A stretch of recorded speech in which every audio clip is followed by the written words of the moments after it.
Thanks for making the Locked On Ole Miss podcast your first listen every day. We're free and available wherever you get your podcast, including YouTube. We're part of the Locked On Podcast Network, your team every day. Hello, I'm Stephen Willis from the Locked On Ole Miss podcast, and I'm joined by Brantley Sanderson to talk about the Lady Rebs, Coach O, and their absolutely dominating victory over the Georgia Bulldogs. Now, I kind of hope we can pull off something close to that when football season's here, but that's another conversation altogether. Brantley, it's a game that started out kind of slow for the Lady Rebs, but the second period, they absolutely started dominating. They did. I mean, this is probably the first game in a while where offense and defense was just really clicking at the same time. And Coach O's been saying in February she wants them to play their best basketball, and I think we might be getting there. I mean, there was really just all phases of the game that they dominated. We got good shots. We weren't timid. We were really aggressive. Obviously, getting out in transition and getting to the free throw line is where we get a lot of our points. And I think we finally started doing that, like you said, in the second quarter, and just didn't look back. Yeah, it's a situation where if you're looking for warts on this basketball team, you can find warts. Their outside shooting is not probably what it needs to be. And maybe the next step for Coach Yo is to find the 3-point, the dead-eye shooter from the outside. Because whenever they're not driving and they're settling for jump shots, it can be a slog. It can be a struggle. But the defense is always there. The rebounding is always there. Madison Scott's playing fantastic. Todd's playing great. There's a lot of good players that are kind of coming into their own. But outside of about 15 feet, it becomes a little bit difficult. Yeah, I thought about that a lot too. And, there are good shooters on the team. And, the past two games, we've been without Snutta Collins, who's a starter and really the main 3-point weapon. I think it's one of those things where when you depend so much on, kind of the three main players, and then everyone else kind of has their role. You just need everybody to really to show up every game and play that role. And that's when I think you start to see the outside shots falling a little bit more when things open up, when they're being aggressive, driving and opening up some lanes. When, someone who's really come on strong lately is Rita Ibakwe, the 5 player. She has just her growth and development from last year to now is really incredible. But again, she's not going to, be a double every night, but she can be dominant on the glass. She's one of the leading shot blockers in the SEC. And now you see her offense coming around. So when she's able to, she's got that baby hook shot that's been really working for her lately. And Maddie and Toddy and other players do a good job of finding her, when she's open down low. And when that's happening, again, it just makes it that much easier for our shooters. I think one thing that's been really helpful is seeing the freshman Zakiya Stevenson in the lineup since we've had the injury the past couple of games.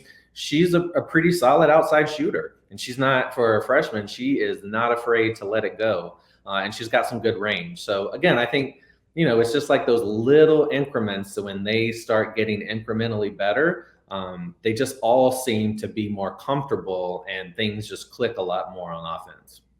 Yeah, the basketball team, the Lady Rebs, they're currently 3rd in the SEC. They're tied with the Tennessee Volunteers, and they have the tiebreaker in that situation. They're 2 games ahead of the 5th place position. So basically, essentially, if Ole Miss wins 1 out of their last 3 games, they're guaranteed a double bye. Mm-hmm. And don't forget, Tennessee's got LSU and South Carolina as 2 of their last 3 games. So you got to think that they're probably not going to win both of them. And our games are against teams that are in the lower bracket or lower part of the standing. So anything can happen. We still got to show up and do our thing. But we're in a position to do something that I don't remember a Lady Rebels team, being a top 3 team in the SEC in my lifetime.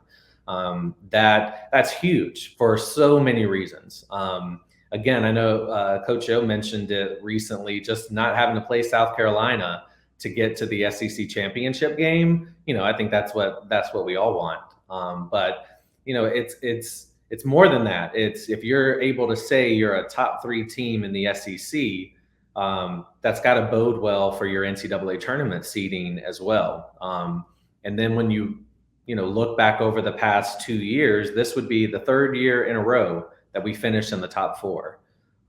That's incredible, especially considering how fast we've gotten there.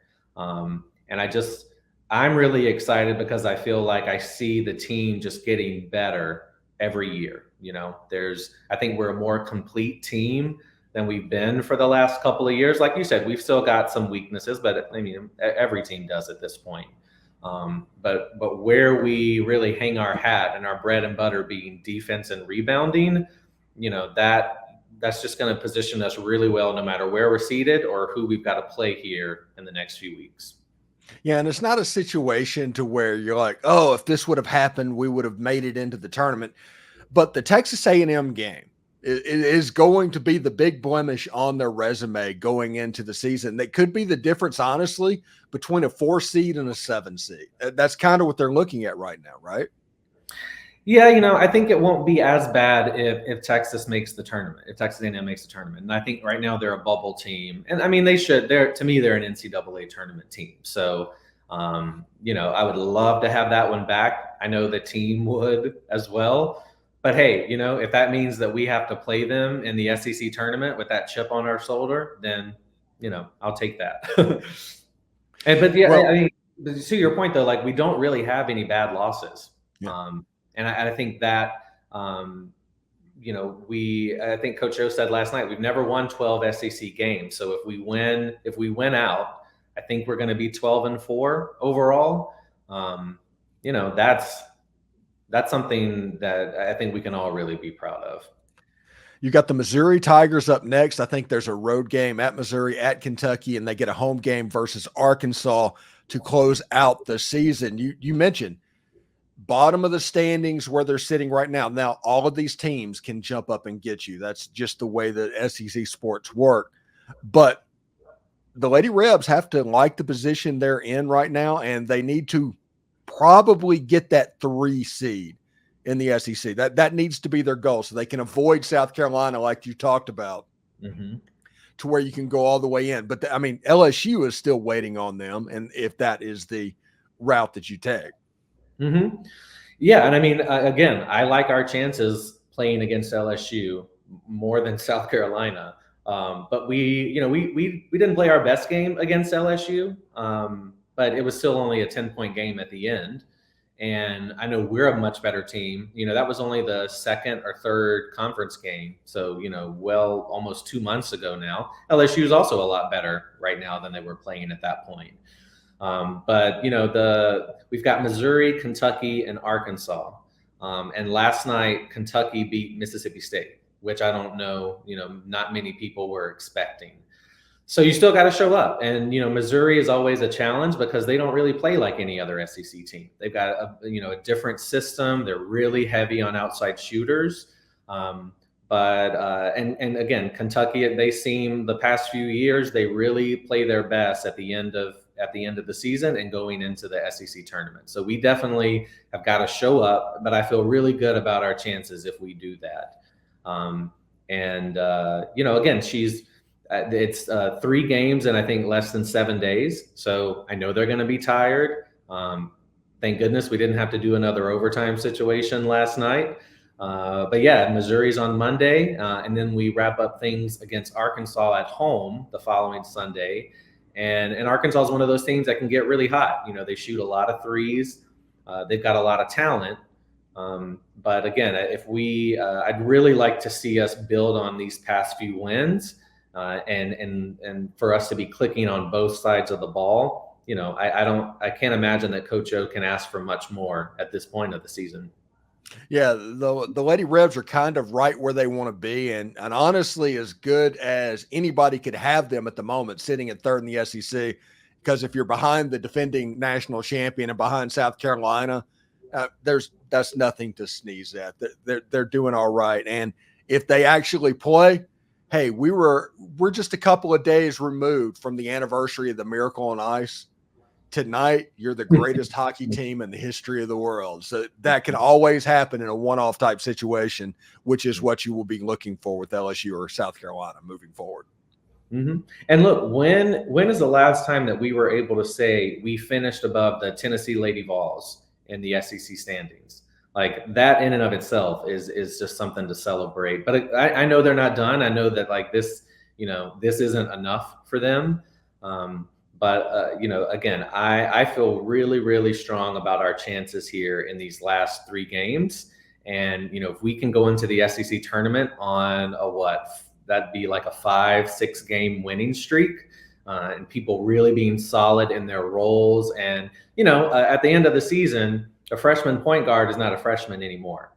So the more experience that she's getting, I know that's just helping the team overall. And hopefully we get Snutta back. I don't know what the injury was, but she's been out for the past couple of games. Probably, I would imagine it's a little bit more precautionary at this point, and want to save her for the end. But that's really, everyone's got injuries right now. So if we can just get healthy and keep our heads where they need to be, this team's going to make some noise. Missouri Tigers Monday for the Ole Miss Lady Rebels. You can catch that then. Brantley Sanderson joining us. Stephen Willis, Locked On Ole Miss podcast. Thank you, everybody, for making the Locked On Ole Miss podcast your first listen every day. We're free and available on all the podcast apps and on YouTube. We're part of the Locked On Podcast Network, your team every single day. This is the last broadcast that we're going to put up on our old podcast host. So congratulations, Brantley, for that.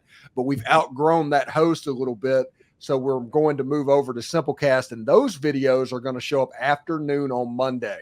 So if you notice that nothing comes up on Saturday except for Brantley, that is why we're migrating over to the new podcast host as we speak. So thank you for that. Be patient with us. If you want to catch them as normal, go to the YouTube channel where they'll go up on their normal schedule as well. So thank you, Brantley Sanderson. We'll talk to you next week, buddy. All right. Thank you, Stephen.